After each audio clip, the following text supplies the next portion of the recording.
Hello लोगोफोर खुलुमबाय दिनैनि गोदान भिडिअ फिन खेबसे बरायबावबाय नोंथांमोनखौ दा आङो दिनै मोनसे दुखुनांथाव जाथायनि सायावहाय भिडिअ लाबोदों नोंथांमोनहा भिडिअखौ हायोब्ला जेसेबां हायो एसेबां शेयार खालामनानै हो आरो नोंथांमोनहा बे जाथायनि सायाव जुदि खोनायोब्ला बे भिडिअखौ गुदिनिफ्राय जोबजासिम नायोब्ला जोबोद दुखु मोनगोन गोसोआवहाय आरो प्लास आङो बै गान्जानि जे जोङो गान्जा सोबग्राफोरखौ हमदोंमोन नङा होमबा बेनि फारसेबो आङो फंनैसो सुंद'यै सावरायनो सानदों बे भिडिअनि गेजेरजों दा जायफोरा जोंखौ गोबां दुखु मोननानै दङ नोंथांमोनहाबो बे भिडिअखौ नायलांबानो जाबाय आरो जायफोरा जोंनि बेंगलर बड' वेलफेयार एसोसिएशन आफादजों लोगोसे आंनि बे इउटुब चेनेलखौ बा आंनि पेजफोरखौ सापर्ट खालामो नोंथांमोनहाबो गुदिनिफ्राय जोबजासिम नायनानै होलांदो आरो भिडिअखौ शेयार खालामनो दाबाव दा रोजा रोजा साबायखर नोंथांमोनहा आंखौ बेफोरबायदि सापर्ट खालामबाय थानायनि थाखाय दा आङो भिडिअखौ स्टार्ट खालामसै बिदिब्ला नोंथांमोन जाथाया दुखुनांथाव बे जाथाया जाहैबाय सनितपुर डिस्ट्रिक्टनिफ्राय फैनाय नाथाय जाथाया सनितपुराव जायाखै बे जाथाया जादों तामिलनाडुआव नोंथांमोन तामिलनाडुआवबो गोबांथार बेफोरबायदि जाथाय जाबोबाय थायो नोंथांमोन दहाय फुङाव आंनाव ओरैबायदि कल फैदों माने गोसोआवहाय ओरैबायदि गाज्रि मोननाय फैदों बा दुखु मोननाय फैदों बेफोरबायदि जाथाय जायोब्ला माने गोसोआवहाय गाबखांनाय फैयो नाथाय गोबाङानो जेबो साना बेफोरबायदिखौ जोङो गुबुनखौ मदद खालामग्रा हिसाबै गुबुननि फारसे सिन्था खालामग्रा हिसाबै जोंनाव गोसोआव गाबखांनाय फैयो नोंथांमोन बेफोरबायदि जाथायखौ खोनायोब्ला बा बेफोरबायदि जोंनि बर' लाइमोनफोरा बेफोरबायदि जाथायाव गोग्लैयोबा बा बेफोरबायदि खैफोदाव गोग्लैयोबा दा जाथाया ओरैबायदि जादों नोंथांमोन तामिलनाडुनि बे कृष्णागिरि होननायनि मोनसे गामि दङ बाहाय गामिनि मुङा जाहैबाय नोंथांमोन बकासाग्राम प्रनाउन्सिएसना एसे मिस्टेकफोरबो जानो हागौ जायफोरा तामिलनाडुआव थायो बा कृष्णागिरि एरियायाव थायो बिथांमोनहा मिथिखागोन नङा होमबा बकासाग्राम बे गामिनि मुङा कृष्णागिरिनि बे बकासाग्राम गामियावहाय जानाय बे जाथाया दा बेवहाय मोनसे अन्थाइ क्वारियाव आरोखि अन्थाइनि खामानि मावोमोन जोंनि बर' लाइमोनफोरा गासै बेवहाय 12 जन सुबुं दङमोन 12 जनावहाय 6 जना आदिबासि होननानै बुंदों बेनिफ्राय 6 जना जोंनि बर' माहारिनि आरोखि जोंनि बर' लाइमोनफोर बिथांमोनहा बेवहाय खामानि मावगासिनो दंमोन मावै नङा होमबा मावबोगासिनो बेनिफ्राय मैया थांनाय 9 थारिख मोनायावहाय सासे फंबाया बा सासे लाइमोना बियो माने न' सिङाव उन्दुआखै होननानै बुंदों 12थासिमसो गावनि हिनजावजों न'आव रायलायहरदों जाहैबाय बे समावबो मोजाङै दंमोन दा बियो न' सिङाव उन्दुआखै बाहेरायावनो बेबायदि फन रायलायनो बाहेरायाव उन्दुलांबाय नाथाय बे उन्दुलांफुबाय थानाय समावनो दा मा जाखो सोर बिथांखौहाय माने बुथारनानै गालांखो बा बिथांखौ एटाक खालामखो बिथाङा रुंसारि जानानै थाबाय फुङावहाय लोगोफोरा नुयोब्ला माने बियो रुंसारि जानानै दं दा आंनाव फट' दं आं बे फट' डिटेल्सफोरखौ बा बिनि मुंखौ आङो जेबो शेयार खालामनाय नङा दिनै आङो नेक्स्ट भिडिअआव लाबोगोन आं न'खरनिफ्राय पारमिसन लानाय जायाखै बेनिखायनो आं बे भिडिअआव बिनि फट'सफोरखौ आं शेयार खालामनाय नङा आरो बिनि मुंखौबो नाथाय आं डिस्ट्रिक्टखौ खोन्थाबाय सनितपुर डिस्ट्रिक्टनिमोन बे बिथाङा रुंसारि जानायनि डिस्ट्रिक्टआ जोंनि आसाम सनितपुरनि दा आङो फट'खौ नायनानै नुबाय नै बेवहाय माने खर'आवहाय ओरैहाय थै नांजोबनाय ओरै थै गजोबनाय ओमफ्राय खाथियाव बै सिमेन्टनि ब्लक थायो नङा होमबा इथा बिल्डिं लुग्रा बेजोंहाय होख्लायदों नामा बेबायदि नुयो आरोखि खाथियाव बेबो दङ उन्दुफुबाय थानायाव बेजोंनो एटाक खालामदों जानांगौ बायदि आङो सानदों आरोखि फट'खौ नायनानै दा जोबोद दुखुनांथाव आरोखि बिथाङा जुलिबो जाखाबायमोन आरो गथ'बो दङ दा जोबोद दुखु खस्थ'आव गोलैबाय बिथांनि न'खरा दा बेजोंनो लोगोसे दा 12 जनाव 11 जन लोगोफोर दंबावोमोन नङा होमबा 6 जना आदिबासि आरो 6 जना बर'मोन दा 6 जना सासेया रुंसारि जानानै थाबाय हराव सोरजोंबा एटाक खालामजानो सोरजोंबा बुथारलांजाबाय आरो लोगोसे 7 दंबावो नङा होमबा दा बिसोरखौ पुलिसा सन्देह खालामनानै बिसोरनि गेजेरावनो जादों बा बिसोरनो एटाक खालामदों साननानै पुलिसा दा बै 11 जनखौ गासैबो लकेल पुलिस स्टेशनाव लांबाय नोंथांमोन लकेल पुलिस स्टेशनाव लांनानै दिनै फुंनिफ्रायनो दिनै सानसे दहाय बेलासिसिम दोननानै दा गावसिना पुलिस स्टेशना फिसा बेनिफ्राय हेन्डेल खालामनो हायैनि जाहोनाव बा केसआबो जोबोद गिदिर जाबाय नङा होमबा मार्डार केस दा सोर मावदों मावाखै बेखौथ' पुलिसा दाबो मिथिथ'वाखै नङा होमबा बा जोंबो मिथियाखै सोरबायाबो मिथियाखै दा बेनिफ्राय बै पुलिस थाना फिसा पुलिस थानानिफ्राय गिदिरसिन पुलिस थानायाव बिसोरखौ ट्रेन्सफार खालामहरबाय केसआ देरनायनिफ्राय देरलांबाय आरोखि जोबोद गिदिर जाबाय दा मा जागोन जेबो बुंस'नो हाया बिथांमोननि सायावहाय नैबे 11 जननि सायावहाय दा बिनिफ्राय न'खरनिफ्राय फैनो नागिरदों गाबोनफोर सफैनो हागौ नैबे डेड बडिनि थाखाय बा बे केसा माबोरै जादों जायाखै बेखौ सुलाद लानो थाखाय न'खरनिफ्राय गाबोन सफैनो हागौ तामिलनाडुसिम। दा जोबोद दुखुनांथाव। दा बे जाथायनि सोमोन्दै आङो दहाय फुङाव आंनाव खबर मोननायलाय बिनिफ्राय ओरै रायलायनानै आङो प्रेसिडेन्टजोंबो रायलायबाय बा जोंनि आफादाव रायलायबाय गोबांनो। बिनिफ्राय आङो कन्टेक्ट खालामनानै नैबे हुसुरनि जे बड' ट्रास्ट दङ जोंनि बिथांमोनजों आङो सावरायहरनानै बिथांमोनहा दहाय नायनो होननानै ओंखारबायमोन, माने रायलायहैनो होननानै ओंखारबायमोन। दाना बिसोर ओंखारनाय लोगो लोगो माने जे लकेसनखौ मोनदोंमोन बे लकेसननिफ्राय गुबुन मोनसे गोजानसिन लकेसनावहाय पुलिस थानायाव ट्रेन्सफार जाबाय होननानै बिथांमोनहा खबर मोनबाय। दा बिथांमोनहा खबर मोननायलाय बेहाय थांनो हानाय जायाखिसै दिनैनि समावहाय। दा बिथांमोनहा गाबोन थांगोन आरोखि। नैबे जोंना हुसुरनि बड' ट्रास्टनि आफादगिरि बा सेक्रेटारि बिथांमोनहा बिथांमोननि टीमा गाबोन थांगोन, सुलाद लाहैगोन, केसा माब्रै जादों जायाखै। दा बिथांमोनहा गाबोन फुल डिटेल लानानै फैगोन आरोखि, बा सावरायहोगोन मा खालामबा मा जागोन बेखौ। दा डेड बडिखौ माब्रै मोनगोन, बैसोरखौ बख'नो हागोन हाया बिनि सायावहाय आरोखि, बा जाथायखौ सोर मावमारदों, खामानिखौ सोर मावमारदों बिनि सायाव बिथांमोनहा गाबोन सुलाद लाहैगोन। दा मिजिंथियो आङो बिथांमोनहा मोजाङै मोजां गाबोन मावफुंबोनो हागोन होननानै बा डिटेल मोनहैगोन होननानै बिथांमोननिसिम साबायखर थाबाय। दहाय आंजों लोगोसे गोबां माने खोथा सावरायहरबाय बा टाइम होनायनि थाखाय।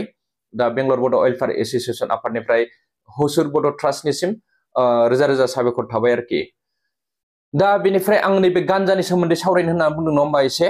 दा बेफोरबायदि जाथाय जाग्राखायनो गोबां रोखोमनि जाथाय जायो नङा होमबा बाहेरायाव नोंथांमोन। बेनि जाहोनाव जोङो गासै लाइमोनखौनो माने खैफोदाव गोग्लैजानो बायो जोङो। खैफोदाव गोग्लैनाय माने जोंनि खर'आव फैनाय नोंथांमोन। बिनि जाहोनाव जोङो बयखौबो खामानि मावनो फैदों बा रां खामायनो फैदों, बाहेरायाव फैनाय मथेथ' रां खामायनो फैनाय नङा होमबा। दा बाहायथ' इन्जयमेन्ट खालामनो नङा। दा बे हिसाबै जोङो बयखौबो मोजां जाजानो लुगैयो फंबायमोन। नोंथांमोनहा जोबोद दुखु मोनदों जोंखौ भिडिअ बानायनायनि थाखाय। नाथाय भिडिअखौ जों बानायामोन। दिनै जोङो थाङै थाङै सानडे मोनब्रै जाबाय, रबिबार खनब्रै जाबाय जों थाङै थाङै बुजायहैनाया। नाथाय बिसोर कन्ट्रल जाया, मानिया खोथाखौनो। एसेबांबार बुंबोबाय मानिया, एसेबांबार बुजायबोबाय मानिया, उल्था जोंखौसो माने बिसोरो उल्था लांनो नागिरो जोंनि सायावसो। जोङो मानि थाखाय बादा होयो? नोंसोरनि मोजांनि थाखाय बा जोंनि मोजांनि थाखाय नङा होमबा, जोंनि बर' हारिनि मोजांनि थाखाय। दा गोबाङा कमेन्ट खालामदों बर' हारिया बर' हारिनि सायाव अनास्थार खालामदों होननानै। बेफोर रं। आरो गोबाङा दुखु मोनदों जोंखौ पुलिस जाबाय नामा नोंसोरो बेफोरबायदि। दा नाय फंबायमोन, गान्जानि केसाव गोबां बर' लाइमोनफोर हमजानानै दं, हुसुरावबो हमजानानै दं, बेंगलरावबो हमजानानै दं, आरो लोगोसे बावैसो हायद्राबादावहाय सासे आइजो हमजानानै दङ ड्राग्सनि केसावहाय, मिथिबाय। नोंसिनावथ' बेफोरबायदि रिपर्टआ फैया। जों मानि थाखाय नोंसोरखौ बादा होयोबा जोङो प्रटेक्ट खालामदों। दिनै खुगाजों बुंनायाव मानिया, बुजाबायबो गोबांनो, थेवब्लाबो मानिया। जों बायद'था ससियेल मिडियायाव लाबोनांगौनि गोनांथि जादों, मिथिबाय रायजोफोर। बे जोङो ससियेल मिडियायाव लाबोनायनि मेन खारनानो बेनो, बार बार माना खालामसेयाव खोथा मानियैनि जाहोनाव जों ससियेल मिडियायाव शेयार खालामनाय जादों आरोखि। दा जों मा सानो, दिनै नोंसोरथ' इन्जय खालामगोन, सोबगोन, लोंगोन, जागोन नङा होमबा फंबायमोन। दिनै सोरबाया जौ लोंनायखौबो हमनो थिनदों, जुमाय लोंनायखौबो हम होननानै। नाथाय बेफोरबायदि नङा फंबायमोन। गोबाङानो जोंखौ सापर्ट खालामो, गोबाङानो गाज्रि मोनदों बे भिडिअनि सायावहाय। नाथाय जोङो जेबो टेनसन लाया, नोंथांमोननि मोजांनि थाखायसो बियो। दा दिनै सोरबा सासेया जुदि बे गान्जानि केसाव हमजायोब्ला, नोंथांमोन हमजायोब्ला सोर खस्थ' मोनगोन? बिमा बिफा नङा होमबा।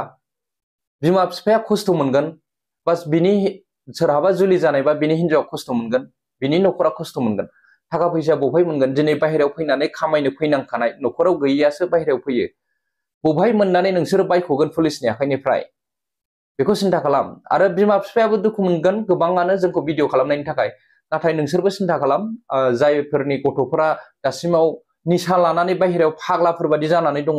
मेजेस्टिक एरियायाव गोबां दं, सेटेलाइटआवबो दं होनना खोन्थाहरदों। MG र'डनिफ्राय गोबां फन हरनानै नांलायहरदों माखासे सासे गथ'आ आफादगिरिखौ ओरैबायदि खोनासंथावै भाषा, माने बे लेंगुवेजखौ रायजोनि सिगाङाव बुंथावा आरोखि, बेफोरबायदि खोथा होनहरदों। आंबो सोबो, आंखौबो हमफै नोंसोर हायोब्ला, दम दंबा, बेफोरबायदि खोथा बुंदों। नाथाय फंबाय बे रं नोंनि थाखाय, नोंना 100आव 100 गोरोन्थि जादों। नोंसोरो माने गुबुनखौ हेफाजाब खालामाना, बिनि थाखाय मिथिया आरोखि। दा जुदि नों सोबोब्ला नोंबो मालाबा खैफोदाव गोग्लैगोन।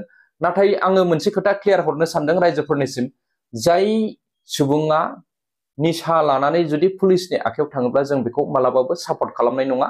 जोंनिसिम बिमा बिफा बिदा फंबाय जाथि खुरमा रावबो जोंनिसिम हेफाजाब बिहरनो गोनांथि गैया, मिथिबाय? मानो होननानै बुंब्ला जोबोद दुखु मोनदों नोंसोरो, जेरै नोंसोर दुखु मोनदों नोंथांमोननि कमेन्टखौ नायनानै जोंबो दुखु मोनदों, नाथाय गोग्गानायबो मोनदों, गोबाङानो जोंखौ सापर्ट खालामदों। दिनै पुलिसखौ माखासे सुबुङा बुंदों, सोरबा सासेया फंबाया क्राइम जाया होननानै गान्जाखौ, दिनै मानो आसामाव हाजार हाजार गान्जा हमगासिनो दङ।